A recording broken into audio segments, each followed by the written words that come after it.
Thanks so much for joining me to make this gorgeous stocking. It is really fun and it's an heirloom. It's handmade and you can keep it for years to come, pass it down generations. And it's a really fun way to practice some color work. So let's go ahead and dive right in.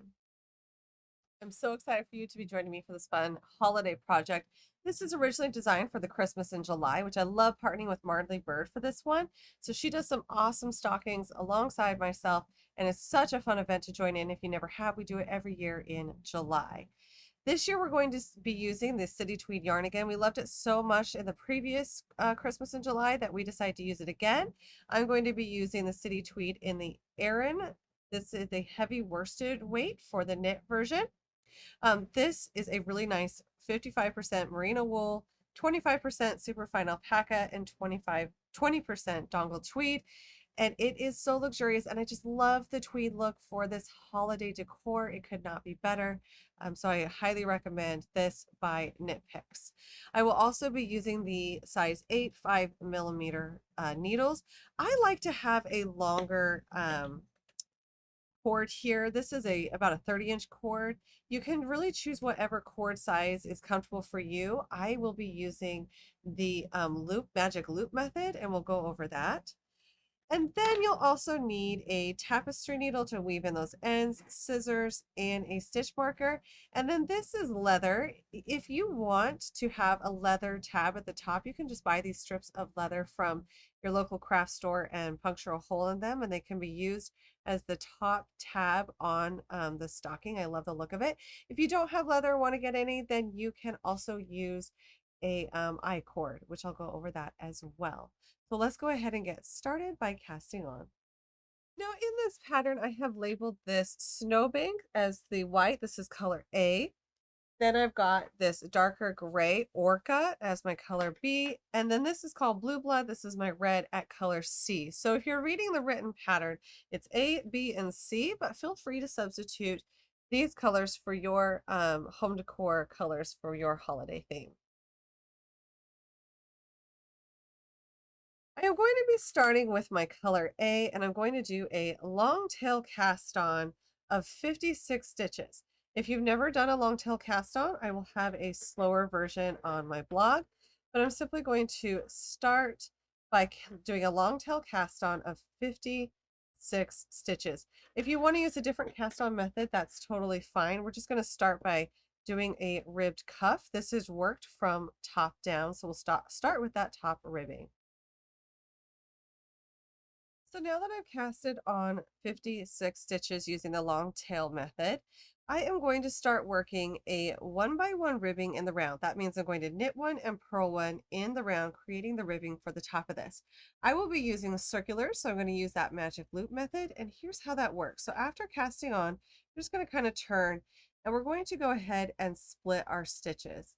So I'm going to pull this needle out a bit. We'll get all of our stitches onto this cord, and then you're going to split about halfway down your stitches. So you want half your stitches on one side of the cord and half your stitches on the other. We're literally pinching this cord in half and then pulling the end through.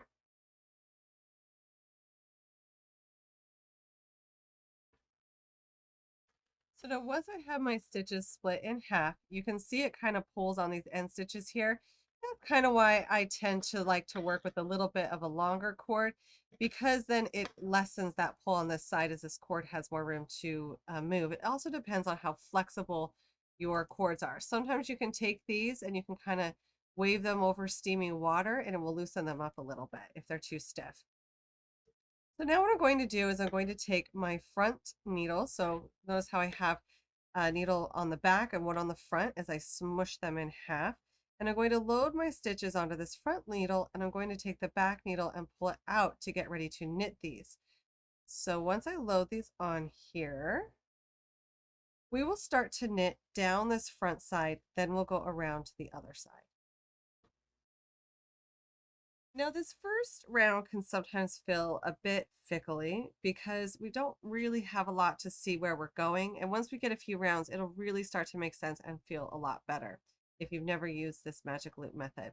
So this is my leading yarn. It's sitting here on the back. I'm ready to knit this first stitch. So I'm just going to use that leading yarn as I normally would, and I'm just going to bring it across here. This is what helps us work into the round. So I'm going to go ahead and I'm going to knit the first stitch from the front needle, and then I'm going to purl.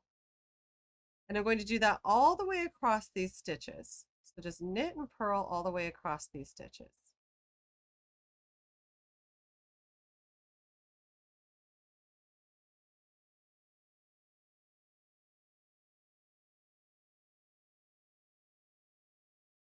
So now I'm doing a purl, and now I'm going to rotate my work. So we've worked all of these, and now we're just going to rotate it around. So like this is how we work in the round. And then I'm going to load my stitches. So we're switching our needles. I'll simply load my stitches onto this needle, pull the back needle out, and then we're going to repeat that process again. This is my tail end over here. So now I'm going to take my leading yarn, and now I'm going to knit across all these stitches across this needle. So knit and purl. So we're keeping in that ribbing. So the last stitch I did on this side was a purl. So I'm starting with a knit over here, and I'm just going to simply knit and purl across all of these stitches as well. So now we have done one round of knitting, and we'll turn again, and then we just simply keep repeating that process, working around these stitches until this ribbing reaches 4 inches. Now you can use a stitch marker to keep track of the beginning of the round. I find with the magic loop method, I don't tend to always throw in a stitch marker unless I absolutely need to, because this tail end will mark which side of this my beginning of round is. The tail end will always be on the side of my beginning of round. So we've gone around one time, and now I'm simply going to keep repeating that process again and again, around and around, until we have 4 inches for the cuff in this ribbing. Now that I've got the height of the ribbing I like, and you can also flip this over because that's what we'll be doing to see if you like the height of that ribbing on top. It's time for us to start working from our chart. Now, since this is worked top down, our chart will look upside down because we're knitting it this way. So let's go ahead and take a look at that chart. So for this chart, it is always worked from right to left and from bottom to top. For this portion, we will be repeating every single section here twice. That completes the round because this chart is half the stitches in our round. So for round 1, we'll be doing the entire round in our color A. For round 2, we'll be doing the entire round in our color B. And then for round 3, this is where we get into working 2 colors at the same time. And this is where we will do our color B for 1, our color A for 2, our color B for 2, and we'll be repeating that across until we do our B for 1 again. And we'll just repeat that whole section one more time to complete the amount of stitches we have in our round. So for round 1, I'm simply going to knit in every stitch around, and then I'll also do my next round in my color B and knit in every stitch around again. So here I am at round 3, and the way that I prefer to work my color work is to work both strands, one in each hand. If you're choosing your dominant color, that's usually in your left hand. It's not too critical for this next section, but I know I want that white part to pop, so I'm going to use my dominant color in my left hand and my other color in my right hand. So my first color in this round will be with color B. I'll go ahead and knit that. And then the next 2 will be with my color A. And then I'm going to do 2 in the color B, and then 2 in the color A. I find like whenever I haven't had practice doing this for a while, when I have taken a break from knitting color work, it takes a little bit of time to get used to this motion again. And the very first few times I've ever done this, I was super, super slow at it. I would encourage you to try it. It's much quicker than setting down the yarn and then picking it up again. I also find it easy to catch those floats when you have yarn in each hand. We won't have to catch any floats until we get to more of the red color work. And so I'm going to go ahead and work this up through round 7. We can go ahead and fasten off color B after round 7, and then we'll bring in that color C. So I've worked up a section here so you can kind of see where you are headed. I love doing this color work. I am currently on row 29, and I want to talk about how we float our yarn on the back. So you'll see I have all these floats on the back of my piece, but nothing is a really long float. And in order to do that, it means that we'll be catching the yarn as we go about every 3 stitches or so. So I want to show you, I'll be working 7 stitches in a row here, but I don't want to carry my white color across the back for 7 stitches. It can cause puckering and kind of make the lay of it really weird. So I'm going to go ahead and catch my yarn. And the way I do this is I place my color A over the needle, then I wrap the needle with my color B, and then I take A to the back and finish knitting that stitch. And what that does is it catches it on the back of my work and traps it so that the floats aren't as long and the fabric remains a great um, stretch and ease with that stocking. And now I'll be working a section with my color A. So if I want to go ahead and trap my color B, I'm going to go ahead and wrap it as if to knit. Then I'm going to wrap my color A to knit, and then I'll take my color B back around that needle so that it doesn't get knitted, but it's going to be caught on the back of my work and floated appropriately. So floating is something that takes a little bit of practice, especially if you're working your yarn like I am in both hands. It will get easier as you go and it becomes more of a natural movement. But you'll want to float these stitches so that we don't end up having any weird puckers or tucks or weird long carries on the back. Now that we've done the leg portion of this color work, it's time for us to split for the heel. Now, in order to split for the heel, I want the heel to be over here. So we're going to go ahead and working with the color A, we're going to knit the first 17 stitches in this round. I'm leaving my color B attached because I'm going to come back to it quite quickly. And so I'm simply just going to be picking that up. So I'm going to knit the first 17 stitches in this round. Now for the next 22 stitches, I'm going to be placing them onto a stitch marker. I just like to use a cotton yarn and I'll just weave through with a yarn needle. A cotton yarn is nice because it won't catch when I'm removing it later. It slides in and out quite nicely. So place the next 22 stitches onto a stitch holder.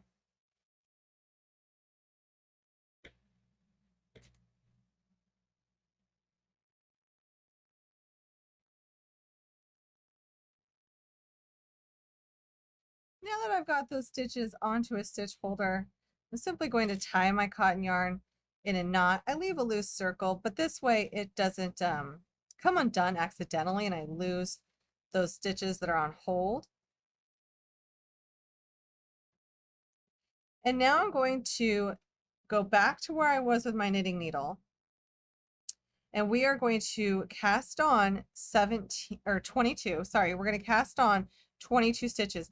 Now I simply use a thumb cast on for this. If you prefer a different cast on method, feel free. Just don't cast on too tightly. We want it to have the same flexibility as above here. So cast on 22 stitches.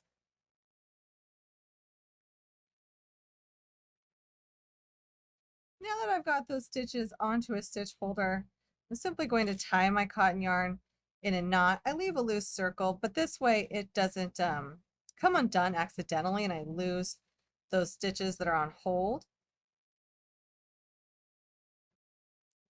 And now I'm going to go back to where I was with my knitting needle. And we are going to cast on 17 or 22, sorry, we're going to cast on 22 stitches. Now I simply use a thumb cast on for this. If you prefer a different cast on method, feel free. Just don't cast on too tightly. We want it to have the same flexibility as above here. So cast on 22 stitches.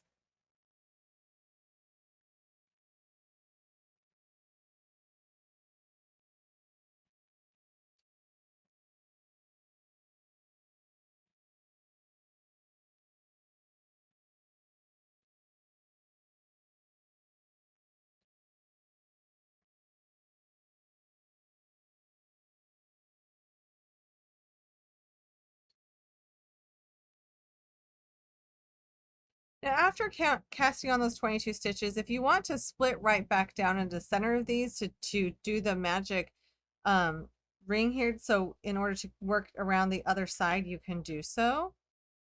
So it was 11 stitches is where I want to split right in the middle of these. I'm gonna pull my needle through without messing up those stitches. And so we're just replacing the stitches that we had put on a stitch marker. So we're not changing the stitch count for this row. Make sure that nothing twists over here. We're not changing the stitch count for this row. We're simply creating space for that heel. And now I'm going to knit the remaining stitches in this row, which is 17 stitches. So we're just going to knit the last 17.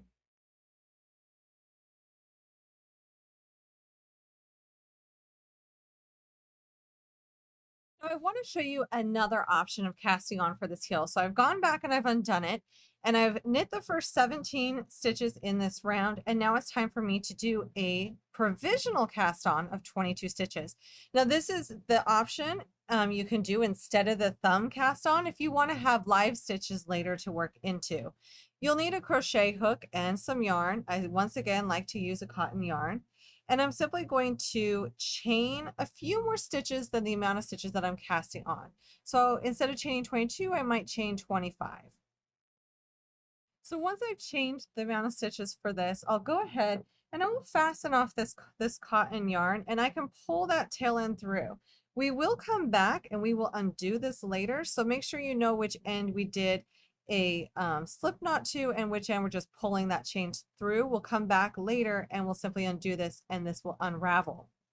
Now what I can do next is I can take my knitting over here and I can get ready with my yarn. And instead of thumb casting on, I can go ahead and I can work into these stitches. So I'm simply going to pick up, I like working into these humps. I'm going to pick up 22 stitches, but I'm going to be doing it into this crochet chain. And what that does is as we work around, we have our stitches here we're casting on, and later on we'll undo these chains and we'll have live stitches to work with for that heel. So I'm going to cast on with a provisional cast on 22 stitches here.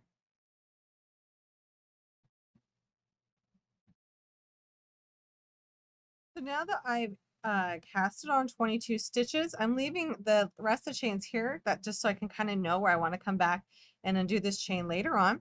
And then I'm going to go ahead and continue to work in that magic loop and knit the last 17 stitches in the round like I showed before.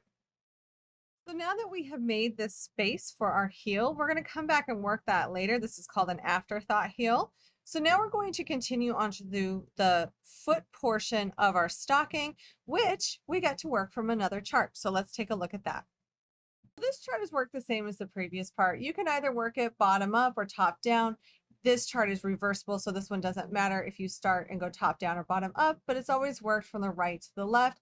And this one is repeated 4 times. So every single time you see the written instructions or you're looking at this chart, you're going to repeat this section 4 times in order to have the whole picture around all the 56 stitches. So for the first row in this chart, we're simply knitting a round of color A, and then we'll bring in our darker color again. So I'm not going to work this on camera because we've already reviewed all the color work. So you're just doing more of that beautiful color work, and we'll come back when we've got that foot portion worked up. Now that we've done the color work on the foot of our stocking, it's time to work on the toe. I've already gone ahead and worked one round with my color A. So just one solid round of color A after finishing that color work. And I can go ahead and I can fasten off this darker color since the rest of this toe will be worked only in the color A. Now what we'll be doing is we'll be decreasing this so that it looks like the toe of a stocking. So after doing one round solid knitting in color A, it's time to do round B where we're going to be doing some decreasing. So what we will do is we will start this round by knitting 2 stitches together. And then we're going to knit the next 6 stitches. And that's our repeat. So our repeat is to knit 2 stitches together and then knit the next 6. And we're going to work that all the way around the remaining stitches. Now, after knitting round 2, you will have a total of 49 stitches. So we've decreased from 56 to 49 stitches. And for round 3, we are simply going to knit into each stitch around. No decreasing for round 3. For round 4, we're going to start this round by knitting 2 together, and then we will knit in the next 5 stitches, and that is our repeat around. So for this round, we will knit 2 together and then knit 5 all the way around. And then for round 5, simply knit in each stitch around without decreasing. After round 4, we will have decreased from 49 stitches to 42 stitches. Now for round 6, we will start by knitting 2 together, and then we will knit into the next 4 stitches, and that is the repeat we will work around the remaining stitches of this pattern. Now at the end of round 6, you will have a total of 35 stitches, and then for round 7, you will simply knit in each stitch around. And now for round 8, we are going to start this round once again by knitting 2 together and then knitting into the next 3 stitches. This will reduce the stitch count to 28 stitches at the end of this round. And then for round 29, you will simply knit in each stitch around.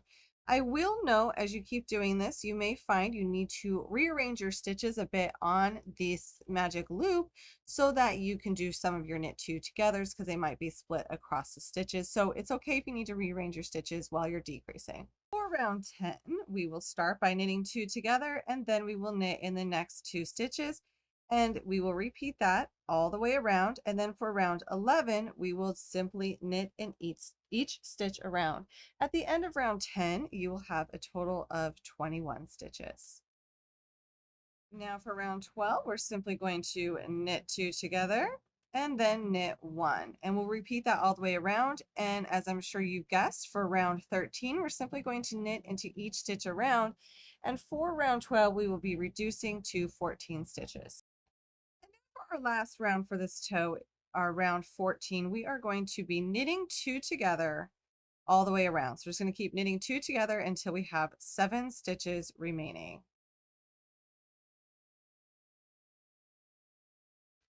Now that we have decreased to 7 stitches, we can go ahead and fasten this off, leaving a bit of a tail because we're going to weave it in here. And grab your yarn needle.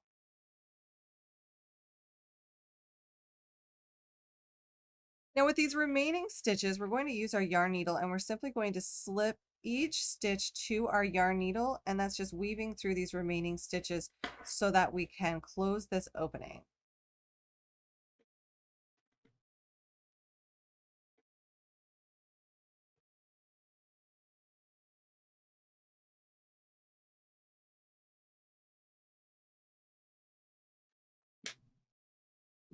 Now that the knitting needle is removed and we have all of our stitches onto our tail end, we can go ahead and we can pull that tight. And what I like to do too is I like to weave through one more time just to make sure it's really secure. And then I'll go ahead and weave in my end, and we are finished with the toe. Our next step will be to finish the heel.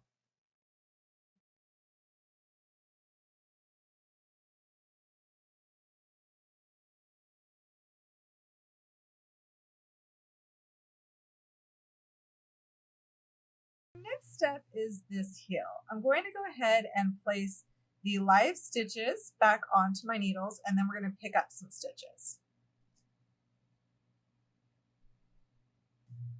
So after placing my stitches that were held back onto my needles, I went ahead and picked up 1 stitch on each corner and the 22 stitches below. So I picked up 1 on the corner, 22 stitches, then 1 on the corner. You might find you have some gaps on the corner. Don't worry about that too much. We can use our ends to close any of those gaps later. So now I'm going to go ahead and I'm going to finish knitting this round. And so we're having 1 round of solid white. Now that we have 46 stitches on our needles, we're going to start decreasing this heel. So we're going to start by doing a slip, slip, knit, then knitting 19, and then we're going to knit 2 together. And then we're going to repeat that 1 more time for this round. So we will do a slip, slip, knit,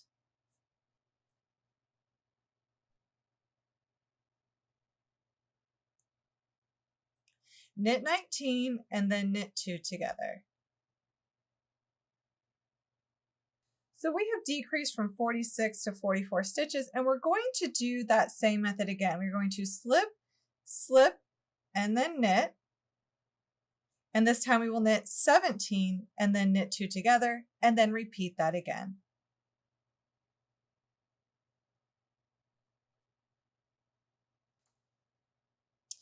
And now we're going to do that again. We're going to do a slip, slip, knit, and then we'll knit 15, and then we will knit 2 together, and you repeat that one more time. And we're going to keep working in that same pattern, doing a slip, slip, and knit. And then we will knit 13 and knit 2 together. And we're going to be repeating that again one more time for this round. And then for round 6 of the heel, we are going to do a slip, slip, knit, knit 11, and then knit 2 together. At the end of this round, we will have 26 stitches. We're just simply decreasing by 4 on every single round. And then for round 7, we'll do a slip, slip, knit, and then knit 9, and then knit 2 together. And this will bring us to 22 stitches.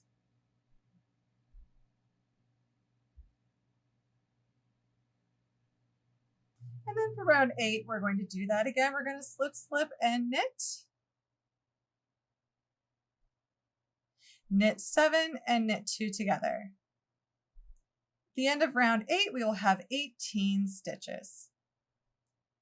Now that we have decreased to 18 total stitches, I have 9 stitches on one needle and 9 stitches on the other. I've gone ahead and fastened off, leaving a long tail, and I've grabbed my yarn needle. The next step we will be doing is called the Kitchener stitch, and this will graft these two edges together in a really nice way.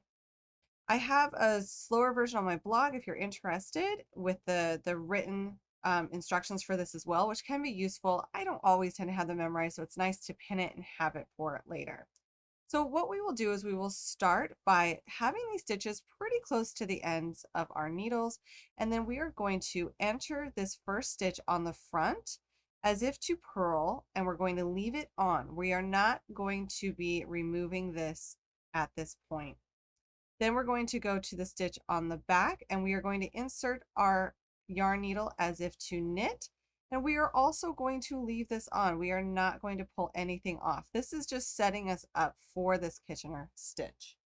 Now we will knit through the front stitch and take it off. Then we're going to purl through the front stitch, leaving it on. We're just inserting this yarn needle in this manner. We'll do this Kitchener stitch. Then we are going to purl through the back stitch, taking it off, and then knit through the back stitch. You enter your needle as if to knit through the back stitch, leaving it on. And those are the steps we are going to repeat until we have a last stitch on each needle. So that is going to be, we are going to insert our needle and knit through the front stitch and take it off. And then we are going to purl through the front stitch, leaving it on. Now we will purl through the back stitch, taking it off, and knit through the back stitch, leaving it on. So those are the steps you will continue to repeat across this entire thing until you have a last stitch left on each needle.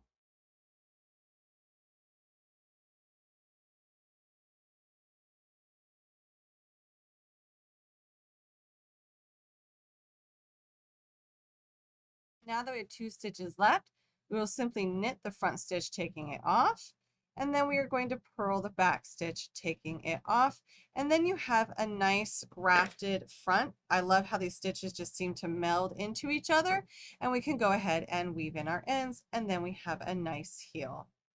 Now the other thing I'll mention is if you're weaving in any ends, we do have some holes on each side of this heel, so you can go ahead and when you weave in your ends, close up those holes. Now we have a really nice looking stocking here, but there is one more important step that you are not going to want to skip, and that is blocking. Especially with color work, when we block it, it makes it look so much more crisp and clean and nice. And since you've done all this work, don't skip this step just because it will make your piece look absolutely phenomenal, which we really, really want. So before we talk about the tab, I'm going to go ahead and block this piece. So last but not least, we do want to put a tab onto the stocking. And I'm using a piece of leather that I used a hole punch to punch some holes in each side. And then I'll simply place this in here, and using a yarn needle, I can simply weave through these and through the stocking and attach it like so that I did on this stocking. If you don't want to use a leather tab, that's fine. You can simply do an I-cord or a piece of fabric, or get creative with it so that you can hang your stocking in your home. And also, I'm sure you're noticing that this is a bit different of a pattern. I also have this polar bear one available as well, so be sure to check that out on the blog. You can do the deer, you can definitely do the polar bear. We're just really mixing up the color work on these. Thank you so much for joining me for this really fun stocking pattern. Be sure to hit that subscribe button and come back and join me for some more fun projects soon.